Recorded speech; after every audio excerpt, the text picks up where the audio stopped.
quang quang quang quang quang quang quang quang quang quang quang quang quang quang. Breaking news. Welcome back to the Steambird News Network. I'm your reporter Charlotte, bringing you all the latest news from the tip to the toe of Teyvat. Even though it's been a bit of a quiet week compared to some previous ones, that doesn't mean that we haven't got scoops that will keep your mouth watered. So let's get into tonight's... Wait, where's Bronya? I mean, I'm still here? Okay, good, because I missed... Oh, really? You missed me? Honestly, that's so sweet. You know, I feel like we're really beginning to form a bond. I missed the opportunity to tell you earlier that I need you to shut your trap while I go through the news. I hope you rolled double defense on your relics, you bitch. The story about the strange string of crimes related to the Rex Lapis statues in Liyue has developed throughout the week. We reported last week that the statues of the Seven in the nation of Chio had been subject to a string of felonies, including vandalism, theft, and one case of smuggling and black market sales, as one of the statues was chiseled down and molded into individual sculptures of dogs that took inspiration from each of the Chising members, including the Ganyu Retriever, the Ningguang Terrier, and the Quechanese. This week, for Tui Harbinger, a child was taken in for interrogation, with the leader of the Chising Ningguang commenting that he looked suspicious, I guess, I don't know, usually he's up to some bullshit.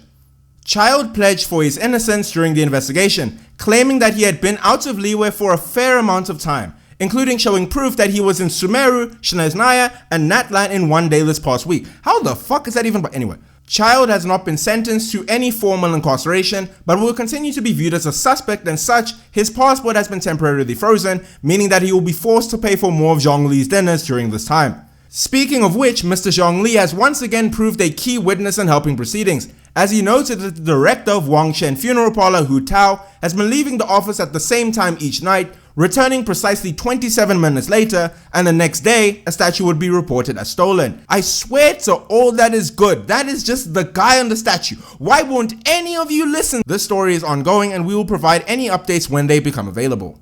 The release of the latest light novel from the Yae publishing house in Inazuma has become a hot talking point as of late. The story, titled Under the Shogun's Gaze, is about a guard of the shogunate who falls in love with their leader, and subsequently engages in a taboo relationship with them. While the novel saw immediate popularity, with its launch being the second most profitable for the publishing house in its history, it has also garnered much controversy due to the nature of the plot being seen as disrespectful to the almighty Raiden Shogun, as well as the graphic nature of certain passages. Wait, so you're saying that there's some explicit content in this novel? How dare they? For shame. Tell me the name of it again and where I can get it, just so I know I can avoid seeing it. I need to know, just so I can never see this novel in my life. When the Guji Yaemiko was asked about the reception to the novel, given that she would have had to personally sign off on its publishing and editing, she stated that notoriety and controversy often go hand in hand, and she will not prevent any author from expressing themselves in their own ways, as it would be seen as a betrayal to the craft.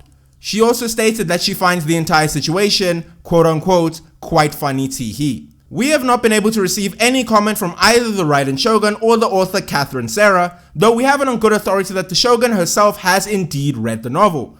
We will send in a personalized request for a review within the coming days. Finally, the preliminary rounds of Teyvat Vision have come and gone, and we already have some tantalizing qualified groups. Swirl automatically qualified due to being the current holders of the crown, but still put on a showcase performance of their song Heartbreaker. The trio of Risley, Nuvillette, and Child, known as Russian Roulette, were the stars of the night though, taking the crowd by storm with their debut song Prisoner. How the fuck was Child also in Mondstadt? Wasn't he arrested 2 stories ago? We saw the debuts of other groups as well, including National, a group consisting of Bennett, Xiangling, Xingqiu, and Chongyun, a duo act of Clorand and Navia, a trio consisting of Fischl, Razor, and Kuching. I promise we don't understand that one either, just roll with it, just figure that one out yourself, as well as the return of Aggravate and the Arataki gang. This year's festival has also been confirmed to be international, as they announced performance dates for both the Liyue showcase stage, as well as the competition events happening in Fontaine. I'm sure we're all bursting with excitement over what musical magic may take place. I'm not. L plus Ratio plus Who Asked plus This Is Why You'll Never Live Up to Your Mother's Legacy plus Topaz has bigger thighs than you. Jesus Christ, okay. Wait a minute. We don't have a guest again? Firstly, we?